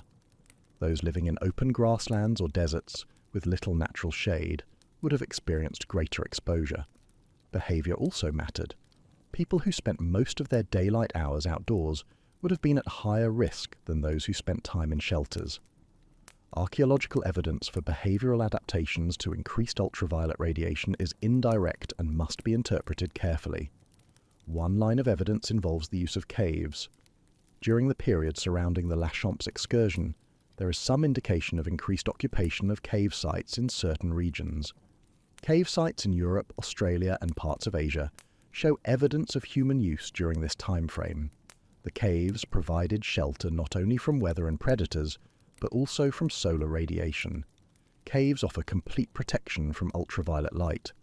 The rock absorbs all incoming radiation. Inside a cave, even near the entrance, ultraviolet levels drop to zero. For populations experiencing elevated ultraviolet exposure due to ozone depletion, caves would have been valuable refuges. Spending more time in caves during daylight hours, particularly during the middle of the day when the sun is highest and ultraviolet intensity peaks, would have been a simple and effective protective strategy. However, interpreting increased cave use as a response to the Lachamps excursion is complicated by other factors. Caves are useful for many reasons unrelated to ultraviolet radiation. They provide thermal stability, maintaining relatively constant temperatures year-round. They offer protection from wind and rain. They serve as defensible locations. The period around 42,000 years ago was also a time of climate instability due to the Ice Age, with cold conditions and variable weather that would have made sheltered sites more attractive regardless of radiation levels. Another potential adaptation involves the use of pigments, particularly red ochre. Ochre is iron oxide, a mineral that occurs naturally in many geological settings. It can be ground into powder and mixed with water or fat to create a paste. This paste can be applied to the skin, to tools, or to surfaces as decoration. Archaeological evidence shows that ochre used by modern humans extends back at least 300,000 years, long before the Lachamps excursion. What some researchers have noted is an apparent increase in ochre use during the period around the magnetic minimum. Sites in Africa, Europe, and Australia, dating to 45 to 35,000 years ago, show evidence of intensive ochre processing, including grinding stones, stained with ochre residue, and large quantities of ochre fragments. The timing of this intensification overlaps broadly with the Lachamps excursion, leading to the hypothesis that ochre was being used as a form of sun protection. Ochre has ultraviolet absorbing properties. When applied to the skin, it acts as a physical barrier, reflecting and absorbing ultraviolet light and reducing the amount that reaches living cells. Modern studies have confirmed that ochre-based pastes can provide a sun protection factor comparable to commercial sunscreens, particularly if applied thickly. For populations facing elevated ultraviolet levels due to ozone depletion, ochre would have been an effective protective technology. The hypothesis is plausible, but it is difficult to prove. Ochre was used for many purposes. It served as a pigment for body decoration, possibly signaling group identity or social status. It was applied to hides during processing to improve preservation. It was used in ceremonial contexts. The mere presence of ochre at a site does not indicate that it was being used for sun protection. To establish this use requires additional evidence, such as patterns of wear on grinding stones consistent with paste preparation, or analysis of ochre residues to determine whether they were mixed with substances like fat that would enhance adherence to skin. Clothing is another potential adaptation. Tailored clothing made from animal hides provides coverage for most of the body, limiting ultraviolet exposure to the face, hands, and possibly the neck. The development of more sophisticated clothing technologies, including needles for sewing and evidence of garments with fitted construction, appears in the archaeological record around 40 to 30,000 years ago. This timing is suggestive, but again, clothing serves multiple functions. In cold climates, clothing is essential for thermal regulation. The appearance of advanced clothing technology during the late Pleistocene could be driven primarily by the need to cope with Ice Age conditions rather than ultraviolet protection. Behavioral adaptations, such as adjusting daily activity patterns to avoid peak ultraviolet exposure, would leave no direct archaeological trace. If populations began limiting outdoor activities during midday and concentrating work and travel during early morning, late afternoon and twilight, this shift would not be visible in the material record. Yet such adjustments would have been effective at reducing radiation dose and required no technological innovation, only changes in habit and scheduling. The challenge in assessing these potential adaptations is that most of them are multifunctional, and their adoption could be driven by factors unrelated to the Lachamps excursion. The best evidence that early humans successfully adapted to the increased radiation comes not from specific artifacts or site patterns, but from the simple fact of survival. Human populations persisted through the magnetic minimum. They did not experience a population collapse. They continued to expand into new territories. Whatever strategies they employed, whether increased cave use, ochre application, protective clothing, behavioral scheduling, or some combination, those strategies were sufficient.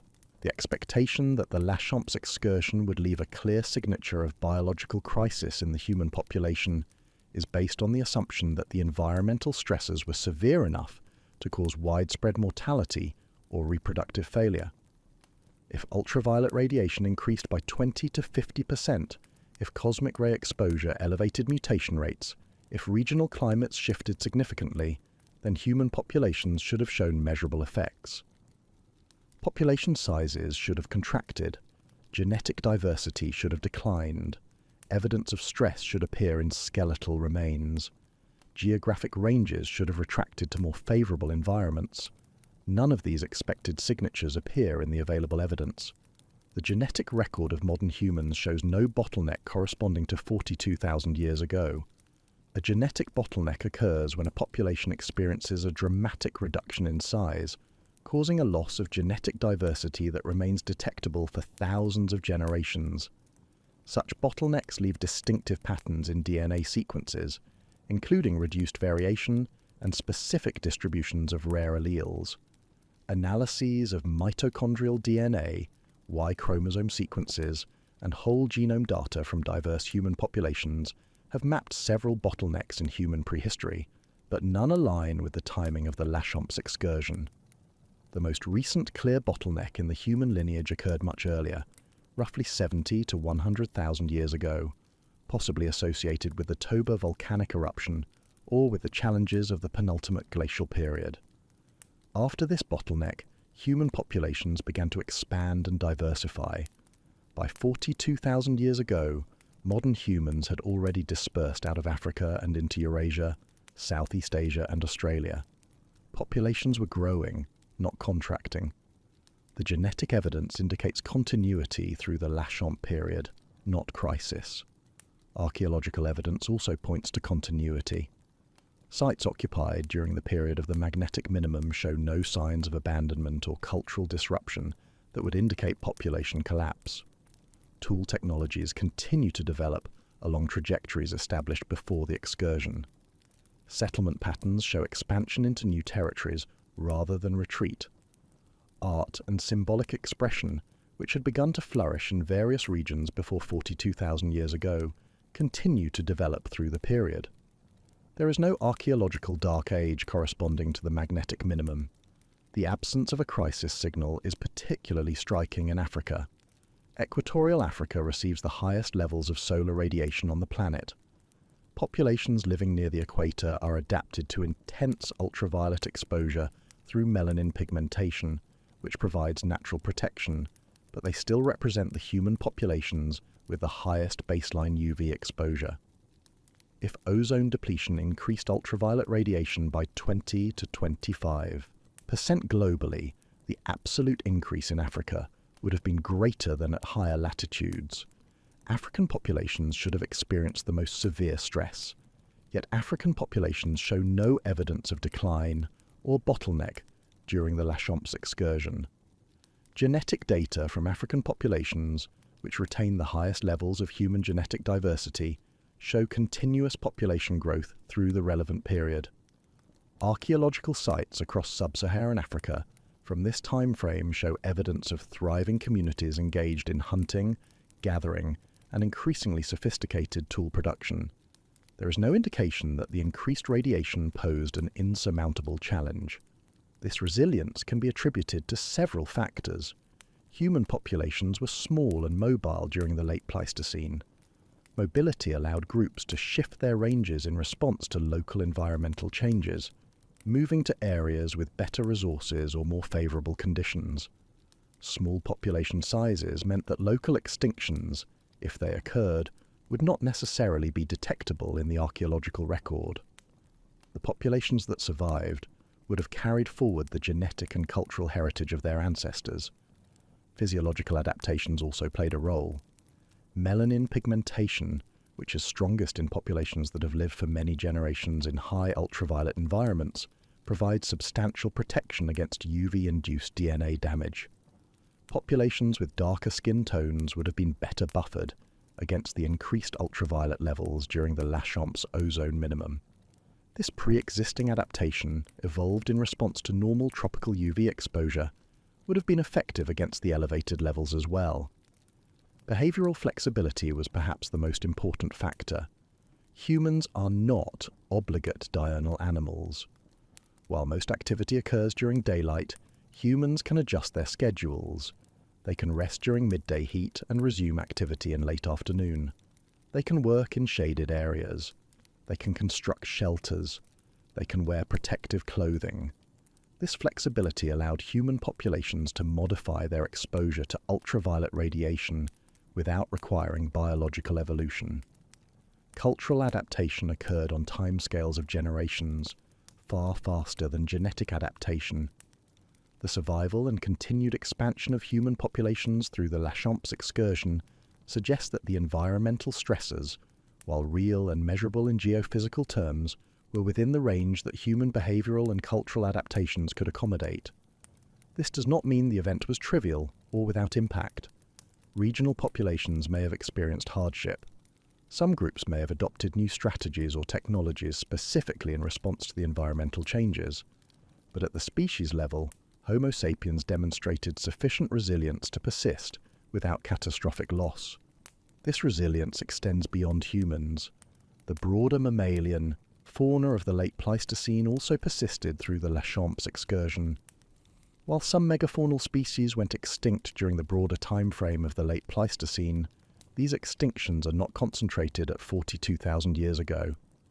Most species that existed before the magnetic minimum continued to exist after it. The excursion did not trigger a mass extinction event. Ecosystems remained intact. The structure of biological communities continued along trajectories established before the event. The picture that emerges is one of a planet subjected to a significant geophysical perturbation that produced measurable atmospheric and environmental changes, but for which the biological systems, including human societies, possess sufficient adaptive capacity to maintain continuity. The Lachamps excursion was a stress test for life on Earth, and life passed that test. The geodynamo that generates Earth's magnetic field operates according to principles that are still not fully understood. The system is driven by convection in the outer core, powered by heat escaping from the Earth's interior, and by the crystallization of iron at the boundary of the solid inner core. These processes are continuous and immensely powerful, involving movements of molten metal at temperatures of thousands of degrees and pressures millions of times greater than at the surface. During a geomagnetic excursion, the flow patterns in the outer core become unstable. The precise mechanism that triggers this instability is unknown, but the result is that the organized convection that normally maintains the dipole field breaks down. Flows become chaotic. Regions of the core that usually work together to reinforce the magnetic field begin to work against each other, creating fields that cancel rather than add. The net result is a weakening and fragmentation of the overall field structure. This instability, however, is not permanent. The convection in the outer core is driven by fundamental physical forces that do not change. Heat continues to flow outward. Iron continues to crystallize at the inner core boundary. The rotation of the Earth continues to organize the flows through the Coriolis effect. These persistent forces eventually reassert order. The chaotic flow patterns begin to reorganize. Regions of the core that had been producing opposing fields gradually align their magnetic outputs. The dipole structure begins to rebuild. The recovery process is gradual, occurring over centuries. The first sign of recovery in the paleomagnetic record is a slowing of the erratic pole movement. The virtual geomagnetic pole, which had been tracing a chaotic path across the globe, begins to settle. Its movements become less random, following a more consistent trajectory. Eventually, the pole begins to drift back toward its original position in the high northern latitudes. As the dipole structure reasserts itself, the magnetic field strength increases. The multiple weak poles that characterize the fractured field begin to merge and disappear. The two-pole structure, with one north and one south pole, becomes dominant again. Field intensity, which had dropped to 5 to 10% of normal at the minimum, gradually climbs back. The recovery is not monotonic. There are fluctuations, periods where the field strengthens more rapidly, and periods where progress stalls. But the overall trend is upward. The timing of the recovery can be tracked through the carbon-14 record. As the magnetic field strengthened, its ability to deflect cosmic rays improved. The flux of galactic cosmic rays reaching the atmosphere declined. Production rates of carbon-14 decreased. The atmospheric concentration, which had peaked at 782 per mil above baseline, began to fall. The decline was not as sharp as the rise, but it was steady by 39,000 years ago, atmospheric carbon-14 levels had returned to values similar to those before the excursion began. The coincidence of magnetic field recovery and declining carbon-14 provides strong confirmation that the magnetic field strength is the dominant control on cosmic ray flux at Earth. Other factors, such as solar activity, also influence cosmic ray intensity, but the primary driver is the magnetosphere. When the field is strong, cosmic ray flux is low. When the field is weak, cosmic ray flux is high. The Lachamps excursion and its aftermath demonstrate this relationship with exceptional clarity. As the field recovered, the environmental stresses associated with the excursion eased. Cosmic ray bombardment of the atmosphere decreased, reducing the production of nitrogen oxides. With less catalytic destruction, stratospheric ozone concentrations began to rebuild. Ultraviolet radiation reaching the surface declined back toward normal levels. The expanded auroral zones contracted, and auroras once again became confined primarily to high latitudes. The sky returned to the familiar patterns that had characterized the preceding tens of thousands of years. The recovery of the magnetic field did not erase the memory of the excursion. The isotopic signatures remained locked in tree rings, ice cores, and sediments. The environmental changes left traces in biological and geological archives. But the active phase of the crisis ended. The planet returned to a state of relative stability, with a strong dipole field shielding the atmosphere from the majority of cosmic radiation. The total duration from the onset of instability to the completion of recovery was approximately 2,000 years. Within the context of geological time, this is a brief interval, barely a moment. For human populations living through it, however, it spanned dozens of generations. People born at the beginning of the excursion lived their entire lives under a weakened magnetic field. Their children and grandchildren grew up in a world with frequent auroras at mid-latitudes and elevated ultraviolet radiation. Only after many generations did conditions gradually return to what older oral traditions, if they persisted, might have described as normal. The self-correcting nature of the geodynamo is one of the remarkable features of the Earth system. The magnetic field has existed for billions of years, far longer than complex life. It has reversed many times. It has experienced excursions, yet it has always recovered. The processes that generate the field are robust.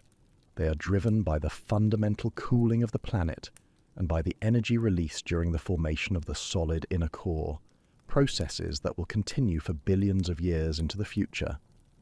The Lachamps excursion demonstrates both the vulnerability and the resilience of the Earth system. The vulnerability lies in the fact that the magnetic shield can and does fail, exposing the surface to cosmic radiation. The resilience lies in the fact that the system recovers, restoring the shield and allowing surface conditions to return to equilibrium. This cycle of disruption and recovery is part of the natural rhythm of the planet, a rhythm measured in millennia but nonetheless persistent and predictable in its overall pattern. The Earth's magnetic field today is not static. Measurements taken over the past few centuries show that the field has been weakening. The rate of weakening is approximately 9% over the last 170 years, based on direct magnetic measurements from observatories around the world and, more recently, from satellites. This decline is significant, but not unprecedented. The field has varied considerably throughout history, and the current weakening falls within the range of natural variability. At the same time, the magnetic North Pole is moving. Its position is determined by the structure of the magnetic field, and as that structure changes, the pole shifts. For most of the 20th century, the North Magnetic Pole drifted slowly across the Canadian Arctic. In recent decades, the rate of movement has accelerated.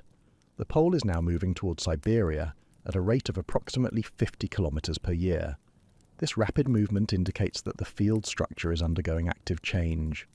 These observations have led to questions about whether the field is heading toward another reversal or excursion. The answer is uncertain. Reversals are rare and unpredictable. The current weakening and pole movement could be precursors to a reversal, or they could be part of a shorter-term fluctuation that will stabilize without leading to a full collapse. The geological record shows that the field has weakened and then recovered many times without reversing. Predicting future behavior requires understanding the dynamics in the outer core, and that understanding remains incomplete. What the Lachamps excursion provides is a detailed case study of what happens when the field does collapse. The event demonstrates that magnetic excursions are real, that they can occur relatively quickly, and that they have measurable consequences for the atmosphere and surface environment. By studying the Lachamps record, scientists can develop models of how the magnetosphere behaves during periods of extreme weakness, and how the atmosphere responds to increased cosmic ray bombardment. These models have practical relevance for assessing risk in the modern world. Today's technological infrastructure depends heavily on systems that are vulnerable to geomagnetic disturbances. Satellites in orbit are exposed to the space radiation environment. Their electronics can be damaged by high-energy particles. Communication systems that rely on radio wave propagation through the ionosphere are affected by changes in ionization levels. Electrical power grids can experience induced currents during geomagnetic storms, potentially causing transformer damage and blackouts. During a geomagnetic excursion, all of these vulnerabilities would be amplified. A weakened magnetosphere would allow more solar wind particles and cosmic rays to reach the atmosphere. The frequency and intensity of geomagnetic storms would increase. Satellites would face higher radiation doses, increasing the risk of malfunctions and failures. Power grids would be subjected to more frequent and severe induced currents. Navigation systems that depend on accurate magnetic field measurements would become less reliable as the field structure became more complex and variable. The Lachamps excursion occurred in a world without technology, a world where human societies were small, mobile, and not dependent on electrical or electronic infrastructure. The impacts were primarily biological and environmental, and as the evidence shows, human populations adapted successfully. A similar event today would pose different challenges. The biological impacts would likely be manageable, given modern shelter, clothing, and medical care. But the technological impacts could be severe, potentially disrupting communication, navigation, and power systems for extended periods. Understanding the Lachamps excursion also provides perspective on the timescales of geomagnetic change. The excursion unfolded over centuries. The weakening was not instantaneous. Even at its most rapid, the field took decades to collapse from normal strength to the minimum. This is slow enough that modern monitoring systems would provide ample warning. Satellites continuously measure the magnetic field from orbit. Ground-based observatories track changes in field strength and direction. If the current weakening were to accelerate and develop into an excursion, scientists would be able to detect the onset and track the progression, providing time for mitigation measures to be implemented. Mitigation could include hardening satellite systems against radiation, developing backup power systems that are less vulnerable to geomagnetic-induced currents, and creating protocols for protecting critical infrastructure during periods of high geomagnetic activity. The knowledge gained from studying the Lachamps excursion informs these efforts by clarifying what needs to be protected against and on what timescales the changes would occur. The study of past geomagnetic excursions also contributes to the broader understanding of how the Earth system operates.